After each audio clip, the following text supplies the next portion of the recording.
So why is this study important? This study is important because we always knew that synthetic androgens and steroid use was bad for the heart. Okay, we always knew that. We've known that for decades. What's new is that the way that modern steroid users use anabolic steroids is extremely unsafe and extremely cardiotoxic. And yes, I will explain the reasons why I believe that is the case, but I feel I owe it to these researchers to go over some of their explanations. So this was the first thing that I posted on that image post, and I want you to look at this very carefully. I want you to look at this very carefully. Okay, they took 101 AAS users and 71 non-using, just weightlifting chuds. Okay? So we had the boys over here. We had the weightlifting, creatine taking, muscle milk imbibing chudlets over here. Okay? And as you can see, the chudlets had almost no incidence of suppressed EF. EF is ejection fraction. It's the percentage of blood that your left ventricle pumps out with each beat. The chuds who never used gear, their hearts are ejecting normally. They're full ejection. All right? Current users, fucked. Absolutely, this is a crazy graph. If you understand what this graph shows, this is an insane graph. This graph is basically saying that 50% of not only current, but former users have suppressed EF.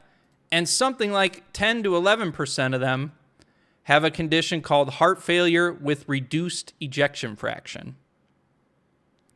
And by the way, if you have heart failure with reduced ejection fraction, your 5-year mortality rate is about close to 70%.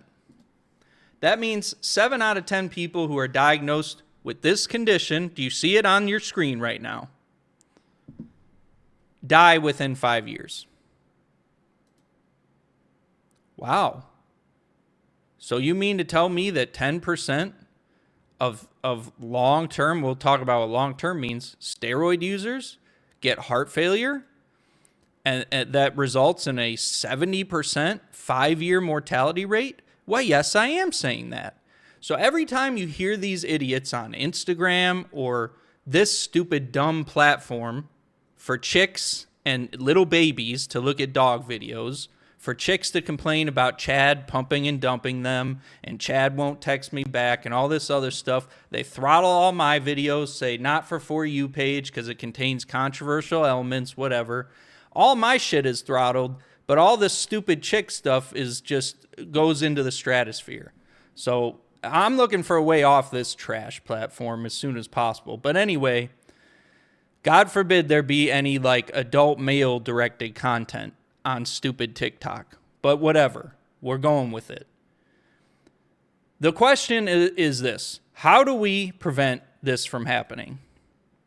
How do we prevent this from happening? Because very clearly, those of you who fall into these categories, I'm about to offend some of you, but very clearly, you're shit at being your own doctor. You guys are terrible at it. Not only are you terrible at it, you're embarrassingly terrible at it, which is to be expected. I do not blame you for being terrible at it. Why wouldn't you be terrible at it?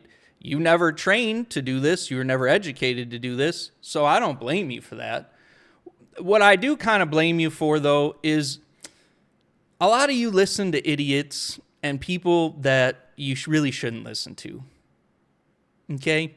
A lot of you listen to supplement salesmen that tell you dumb things like stay away from blood pressure medications and stay away from statins. Statins are very toxic. And then in the next sentence, they tell you about how to optimally dose tren and how to take a bunch of D-ball and how to take Anadrol till it's coming out of your eyeballs. And none of you apparently see the issue with that. So what my mission is tonight is to encourage some of you, because I love the boys. The boys are the boys. I love the boys. My career is devoted to helping the boys. But the thing is, the boys don't listen that well. The boys just don't listen that well. So, risk reduction strategies to prevent heart failure on synthetic androgens. There's a part in this paper where the researchers, and by the way, I see all your questions and I'm going to answer all the fucking questions. So don't worry about that. I'm not ignoring it. I'm just stream of consciousness trying to focus on getting the message out before this stupid platform, suppresses me so some chick can get more views on her. Chad won't message me back. Chad won't text me back. I'm so sad. That all you guys know you watch too, in addition to content like this. But anyway, I'm not bitter about it or anything. Can we stop the dog from running around? Like, please? Let her outside or shoot her. All right. So back to what I was saying.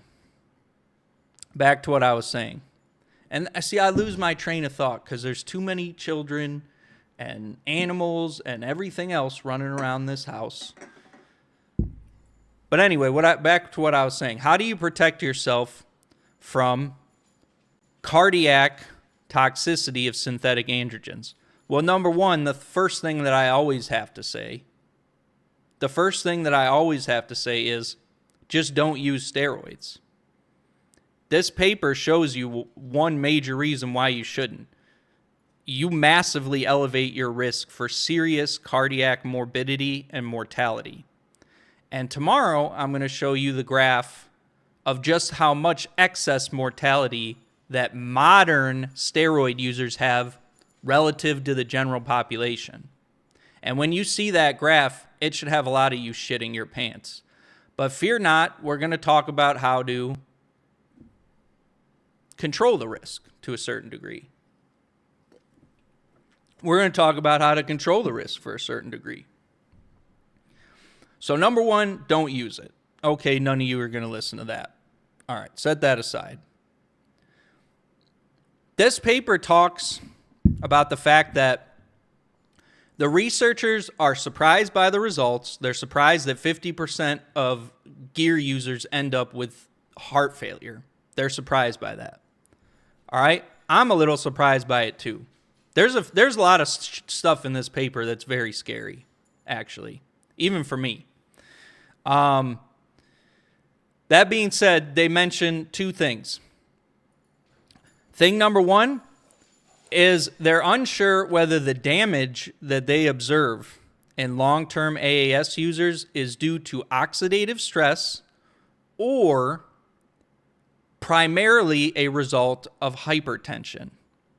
Which synthetic androgen users cause hypertension? Yes, they do. Are you paying attention? Are you listening? Can you understand English? How many fucking times have I told you to check your blood pressure when you're on synthetic androgens? Morning, afternoon, evening. Morning, afternoon, evening. You get a $40 cuff from Walmart, you write it on a fucking piece of paper, and it's just there for you. And you share it with your doctor or whoever the local idiot is that's prescribing the antihypertensive meds in your town. And if nobody's doing it, then you need to reach out to someone like me. You'd probably be better off with someone like me. But anyway, we'll talk about that later. I've been saying that for years. Blood pressure control is key. But what else have I been saying for years? Oxidative stress. You go back on my videos on this silly chick platform. 2 years ago, I was talking about the fact that the pattern of use of AAS users today compared to pre-1990s is far more dangerous because of, number one, high doses of non-aromatizable androgens relatively low doses of testosterone, number one. And number two, the other issue, aside from the non-aromatizable androgens, is the widespread use of aromatase inhibitors. What happens when you take an aromatase inhibitor and you're on a bunch of non-aromatizable androgens? You cause a lot of oxidative stress in the cells that cause this: cardiomyocytes, endothelium. Those of you who've been around this channel know I've been saying this for a very long time. It's not new. It's shit I've been saying for close to 2 years. All right. Setting that aside, though, the pattern of use is unlikely to change. The pattern of use is unlikely to change until the coaches learn how testosterone works, which, I don't know. Hopefully some of the pre-1990s coaches can come out of retirement and actually teach the new ones how testosterone works, because I think a lot of the new ones just simply have no understanding of how testosterone works. Most of them. Vast majority of them don't. But anyway, risk reduction strategy number one, control your blood pressure. I already talked about that. Risk reduction strategy number two, control your LDL cholesterol. Control your LDL cholesterol. So that means if you have an LDL that's over 70 and you're on compounds, you need to be on medications to get it under 70. If you have an LDL over 70, at 70 or over, really, 70 or over, and you're on compounds, I don't give a shit if you use it for 16 weeks, then you cycle off, then you cruise, you blast. You can blast yourself into the stratosphere and cruise down Hollywood Boulevard all you want. You better make sure your LDL is under 70. You better make sure your LDL is at least under 70.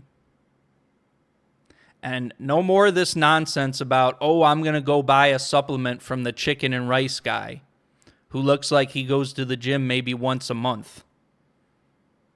No more of that.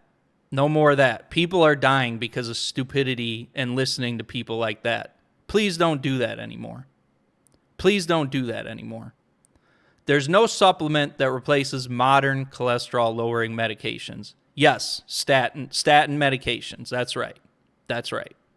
You're going to have to take a statin medication. Sorry to be the bearer of bad news, but you're going to. Unless you want to die early. Okay? Unless you want to die early, you're going to have to take a statin. If you're on synthetic androgens and you think it's fine to have an LDL that's over 70, just be prepared to get a nice widowmaker in your 30s or 40s, and bye-bye.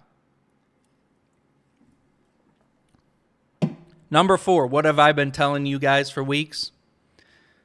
If you're going to doctor yourself, at least do shit that doctors do, a.k.a. check your blood work. Dummy. Oh, I don't trust doctors. Well, what are you just not going to check your blood work? You're not going to monitor your kidneys and liver? You know, the organs back here and right here? Back here, right here? You're not going to even check them. Not going to look at them. Not going to just going to hum, everything will be okay. I'll just take 200 milligrams of Anadrol a day. Everything will be just fine. My liver will not fail. Some of you guys have magical thinking. So I understand why you don't trust the modern medical establishment. I get that part. But at bare minimum, you need to check your labs every 6 to 8 weeks. And when you're on compounds, you need to check your labs at the peak of your compound dosages. And you need to check your blood pressure, and you need an LDL at least under 70. At least under 70. Okay? By doing that, it is my hypothesis that you will significantly reduce your risk of becoming one of these unfortunate individuals here. Okay? That's my prediction. Because here's the thing. For a time, we thought that the cardiotoxicity that we observed in steroid users may have some overlap with just weight training in general. But look at these weightlifting chuds over here. They don't have heart failure, and they lift weights. If you go to the table, they actually lift weights even more than the gear users. Right? Right? Strength training hours per week. Look, the chuds lift weights more than even you guys. I didn't know how that was possible. So I'm telling you, it's not about the exercise. It's not about the normal, concentric LV hypertrophy that we observe in the hearts of athletes. It's about the steroids. Now, the last thing I'm going to say about this, and I will release videos piecemeal about this because there's a ton of stuff to break down. Last thing I'll say about this, the thing that scared me the most was this down here. This is the thing that scared me the most, and I guess this is a little small. What this shows is that, contrary to what I previously thought, we always knew that that the duration of exposure was important. And we also knew that dose was important too, right? Don't get me wrong. Dose is not irrelevant. But we thought duration was perhaps a little bit more important. This study did not show that. This study did not show that Doc Bronson was correct about that. This study showed I need to update my thinking on that. Dosages are very important. And it's shown right here. The people with the higher lifetime doses are the people most likely to have markedly suppressed left ventricular function. So dosages matter. Duration still does matter, and they mention that here too. But that is really, that complicates things quite a bit. And the implications from this study will be felt for the next year as I break it down piecemeal by piecemeal, as I talk to the actual researchers themselves, as I get all their supplementary materials, as I see the agents that everybody was on, which I've already requested all of that information. And is that going to become part of the content on this channel? It will be, as long as these stupid moderators or whoever the pink-haired, communistic dirtbags that run TikTok don't try to censor me continuously. Then it will. Then it absolutely will. Then it absolutely will become part of the content of this channel. But for now, my message is, number one, don't use steroids. Okay. Number two, if you are going to use it, blood pressure, morning and evening at minimum. Write it down. If your pressure is significantly above 130/80 and you're on compounds, you likely need an antihypertensive medication. Number three, LDL cholesterol under 70. Not 71, not 85, not 180 like that moron who gets spammed everywhere, that idiot carnivore guy, whatever that dummy's name is. That idiot, you follow that moron's advice, you're going to end up dead. You're just going to die early. And of course, now I have the whole circus coming in my house. All right, fine. Just make sure you wrap it up. That's all I got to tell you, boys.